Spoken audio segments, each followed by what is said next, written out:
Kesi ya Tundu Lissu mahakamani hii leo na kusogezea kile ambacho kinaendelea.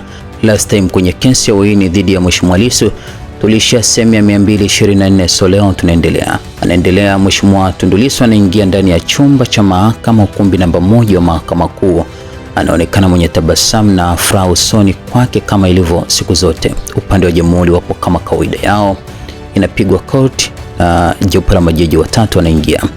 Kesi inatajwa, anasimama wakili wa serikali anajitambulisha jina lake ajuae, kisha anatambulisha mawakili wenzake. Jaji anamuuliza Mheshimiwa Lissu kama yupo tayari. Mheshimiwa Lissu anasema yupo tayari kuendelea kama kawaida yao. Anasema wakili wa serikali katuga kuweka pingamizi. Mheshimiwa Lissu anapendekeza maombi yake yasikilizwe kwanza ndio pingamizi lao lijibiwe.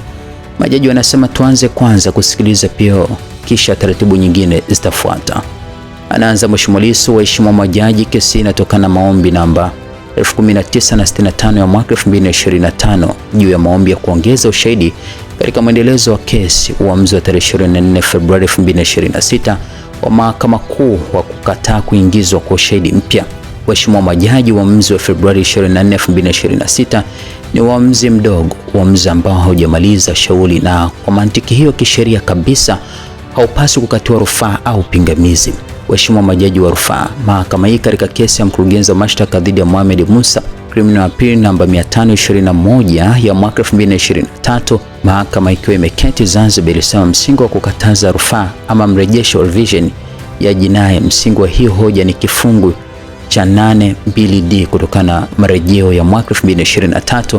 Mahakama hii ilisema uamuzi huo hauwezi kukatiwa rufaa kwani ni uamuzi usiomaliza shauri. Anaendelea Mheshimiwa Lissu: kesi ambazo nimeziwasilisha mbele yenu waheshimiwa majaji zinazungumzia uamuzi mdogo ni wa aina gani, na uamuzi unaoweza kutolewa kama uamuzi wa mwisho unaweza kuombewa revision ni wa aina gani. Uamuzi unaomaliza kesi na kunyima haki za wadaiwa ndio unapaswa kukatiwa rufaa. Uamuzi unaokuwa treated as a final order ndio unamaliza haki za msingi za wadaiwa, lakini kama uamuzi haufanyi hivyo hauwezi kukatiwa rufaa. Sasa waheshimiwa majaji, baada ya kuwapitisha kwenye kesi hizo, nirudi kwenye hoja yangu ya msingi.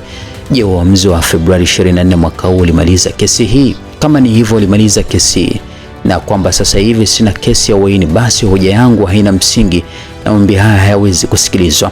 Hoja yangu waheshimiwa majaji ni kwamba uamuzi wa Mahakama Kuu Februari 24, 2026 haukumaliza kesi namba 1965 mwaka 2025 kwa sababu haukumaliza maombi haya ya revision, yanakatazwa kuleta mahakama ya rufaa. Anaendelea Mheshimiwa Lissu: waheshimiwa majaji, uamuzi huo unasema nini? Ili tujue kama ulimaliza kesi lazima tuusome huo uamuzi unasema nini. Ruling yenyewe iko ukurasa wa 405 hadi 432. Kwenye ukurasa wa 431 paragraph ya mwisho, waheshimiwa majaji, mtaona mahakama ilichokiamua. Kilichokataliwa kupokelewa na mahakama ni notice of addition substance of evidence. Mahakama Kuu haikusema kesi haitaendelea. Mahakama Kuu ilitoa mwongozo, haikutoa uamuzi wa mwisho wa kesi. Waheshimiwa majaji, ushahidi mwingine huko kwenye maombi yenyewe yaliyoletwa. Mahakama inasema ilijadili na kukataa notisi yao ya kuongeza ushahidi. Haisemi kesi hii ilifia hapo kutokana na uamuzi huo. Mahakama imekataa notice of addition substance of evidence. Wanalalamikia uamuzi wa notisi kukataliwa. Jambo la pili ni je, mleta maombi anayo mamlaka kuiambia mahakama itumie mamlaka yake ya kupitia kumbukumbu ili kuridhisha matakwa yake mwenyewe? Jibu ni hapana. Hiyo sio haki ya kisheria kwani wajibu wa kuangalia rekodi ni wa mamlaka yenyewe.